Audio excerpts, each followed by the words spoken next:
Hello everyone, welcome to my channel. I'm Kissy. So I woke up this morning with a chart in my head. I don't really do charts very well, but interesting. I don't know if you can see it, just so you can get a little visual. Okay, so one of these types of basic charts, okay? The need to success goes up. The need to be loved goes out. And what I mean by this is our need to be loved grows with our degree of success growth.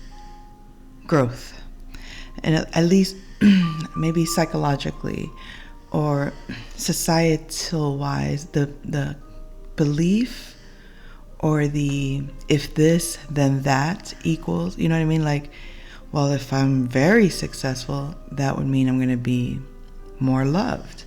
More success should equal more love.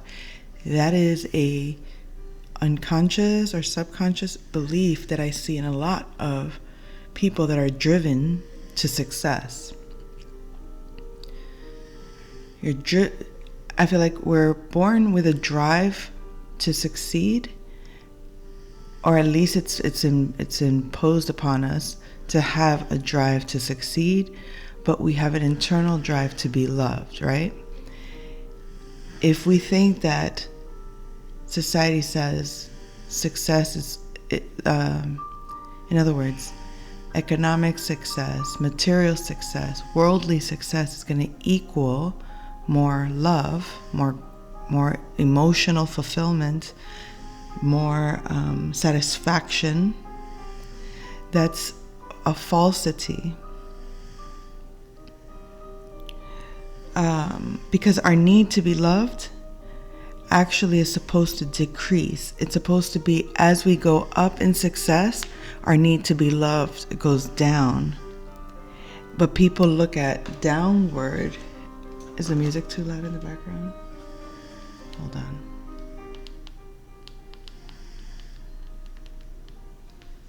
Okay. Our need to be loved is supposed to decrease. Instead, it grows outward. It projects out in order to take in more. It's like the more success, the more I'm open, the more I'm happy, and the more I do this, I'm supposed to, it's like having a bigger bucket to receive, something like that. Excuse me. So the need to be loved going out in that way it seems like it's like the model in most relationships that I've seen, or maybe not most, or how do I put it? You could see that is the underlying. Despite how it kind of plays out, you can pinpoint where that is taking place on both parties, because another misconception is that men are driven to success and women are driven to be loved or to need to be loved exclusively, as if one or the other can't be driven by the other. There's more dominance in one way versus the other. Some people are more driven for success. Some people are driven more towards the need to be loved. But both are driven by both. One is just more conscious of one way than the other. So the greater the success should equal a greater sense of self-love. That's the false way of looking at it, in my opinion. And that means that the satisfaction and fulfillment, that the success grows Wait, the greater the success should equal a greater sense of self-love. Okay, no, excuse me. This is how in my opinion, it actually works. The greater your success should equal a greater sense of self-love. And that means that satisfaction and fulfillment, that the satisfaction and fulfillment that success grows is supposed to be a downward and inward spiral. In society, the expectation is to receive a greater love the higher the success, which leads to disappointment. So instead of in the chart it going, the greater your success, the projection is that the greater you'll feel loved. So therefore you do this in order to do this or to get this. This is supposed to make this need to do that actually go inward, downward. It's actually supposed to expand like this, like this, like this. Not, oh wait, if I do it this way, not like this, not going further. It's like going in two opposite directions. I don't know how else to say it.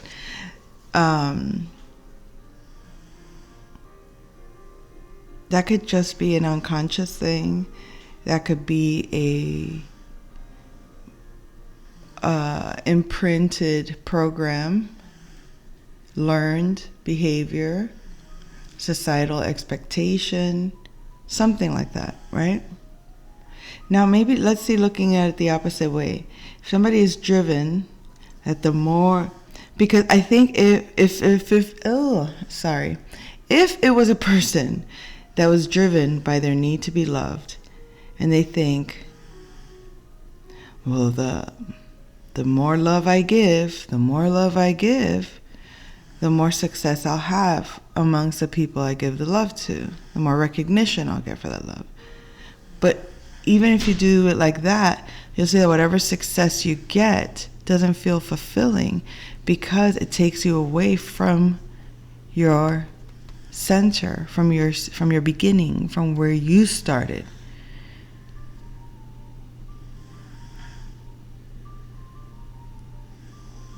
So disassociating the need to succeed from the need to be loved, or at least recognize them as two separate things, meaning one doesn't go with the other in the way that we assume. So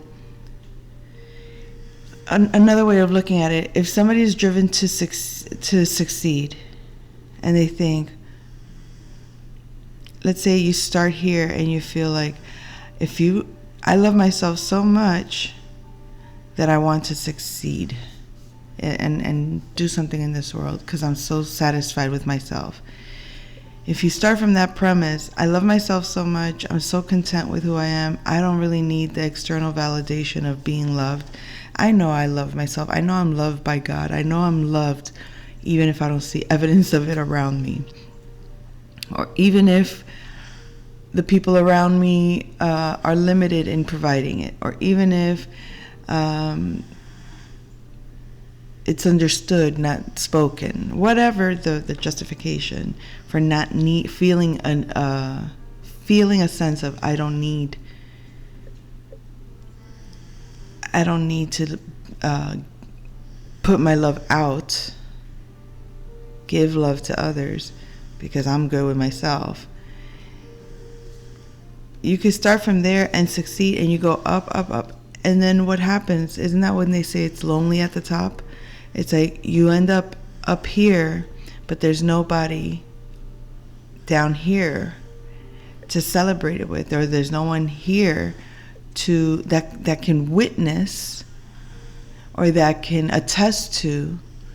All you have is all the people that didn't partake. All of this doesn't have anything to do with your straight and narrow view of me and my success.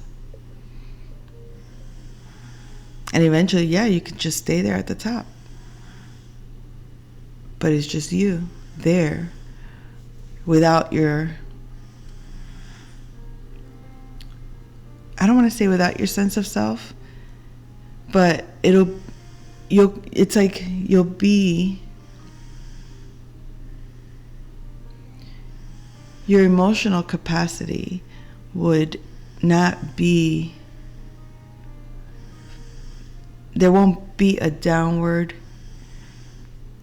that can, it'll feel like emptiness. It'll feel like emptiness because as you go up without this, it's like you're detached. So it's like, oh yeah, you just go up, but you stay stuck here. You never get to go deeper. You never get to go into yourself further. You don't get to learn the other side of you. You don't get to see who you are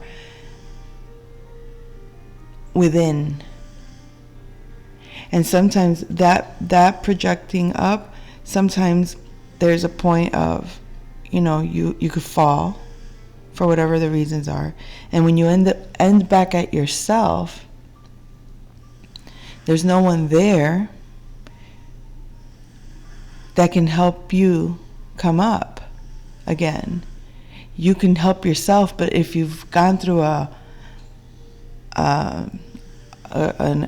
level of success and then you fall, but you neglected everything that was here, the need to be loved was neglected because you're like, I got myself.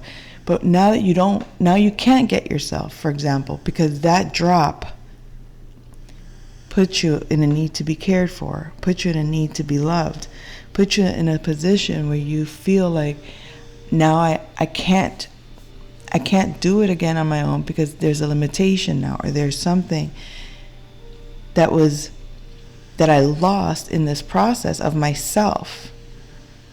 So now you have to go this route, and you got to do more of this, more of the loving outward, just to feel, to grow your sense of deeper self. So, is that everything about that?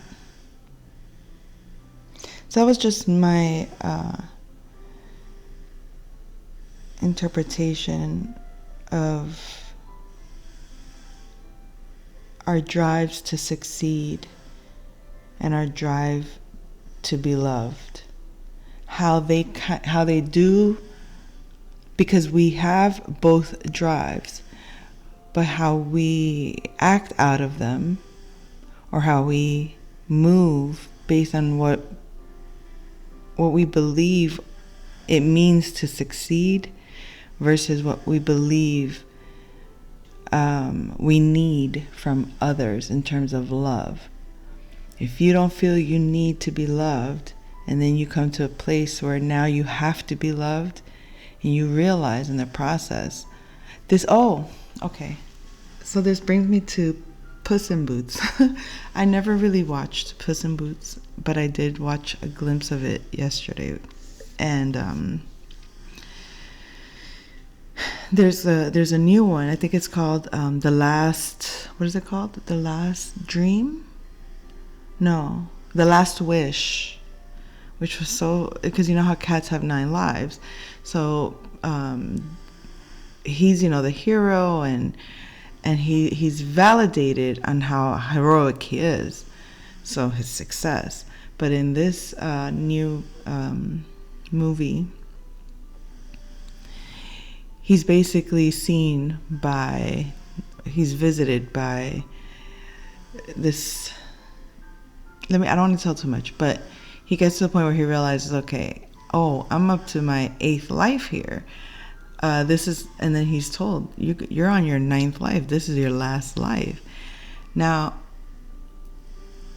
the ego does, how his ego was dissolved in an instant, realizing the fragility of his life at that 9th life. It's like where he has that pizzazz to fight because he's safe and he knows this life, I got killed this way, I got killed that way, I got killed this way.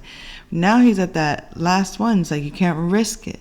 The level of taking risks, and that's what happens when your need to success rises so high.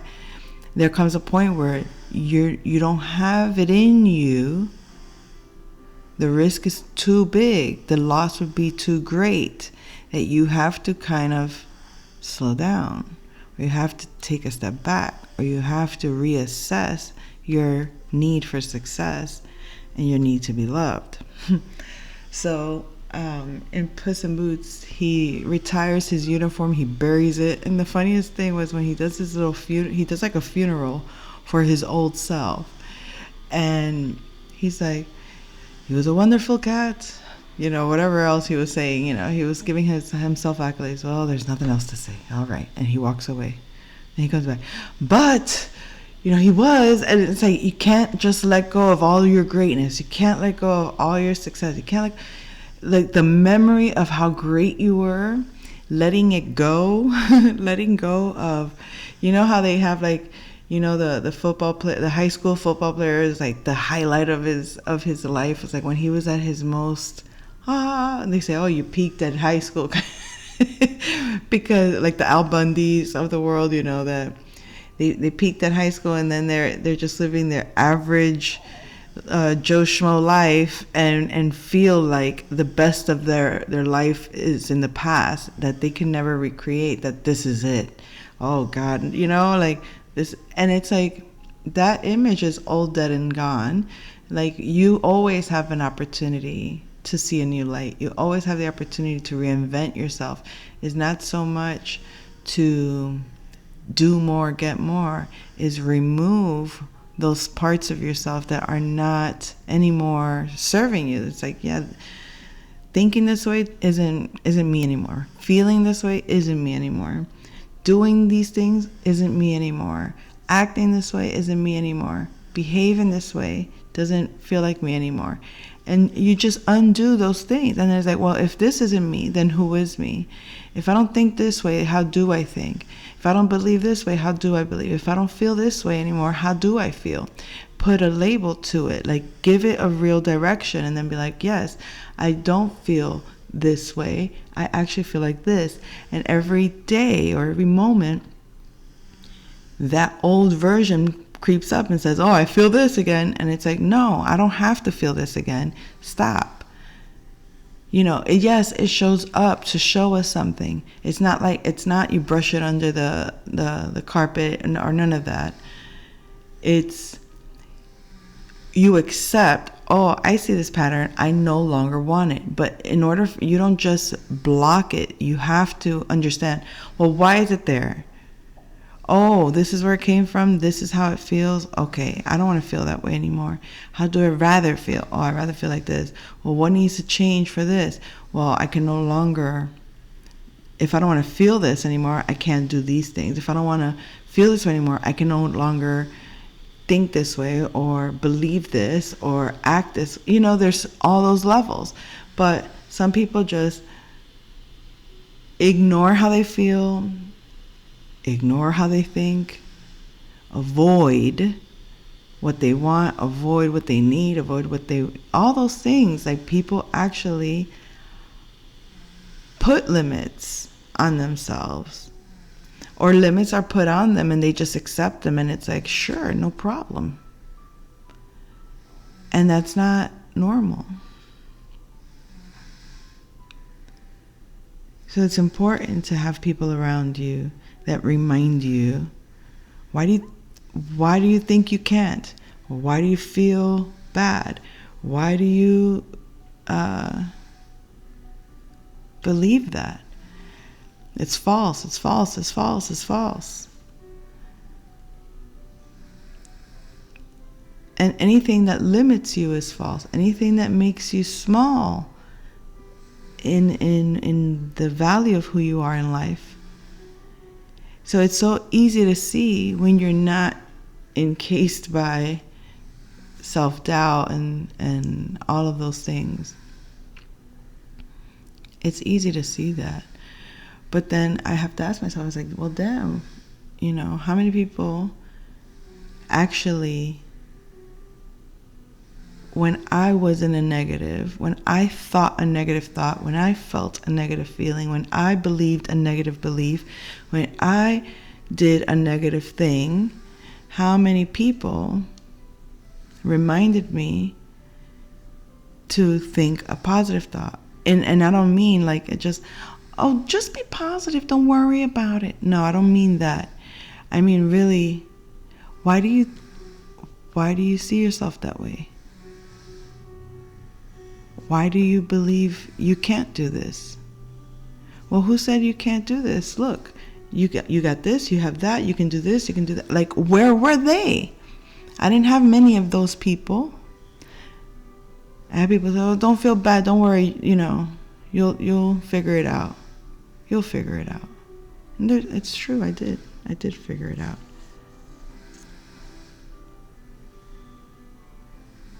But I think also, like when I think like with my kids, I never wanted them to have a negative thought of themselves or a limiting belief about themselves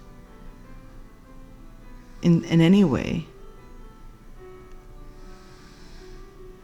And me challenging them to think, to question their thinking, to question their feelings, to question their actions. I don't think that was bad parenting on my part. It could be challenging parenting for my kids. Maybe they could see it that way. But not if they see that it's giving them an option to look at things differently in a way that actually benefits them. And for the most part, I think they've adapted that into their conscious. For the most part, I think. So, I have to go eat, folks. I think I'm done. I'll come back with another message soon, okay? Take care.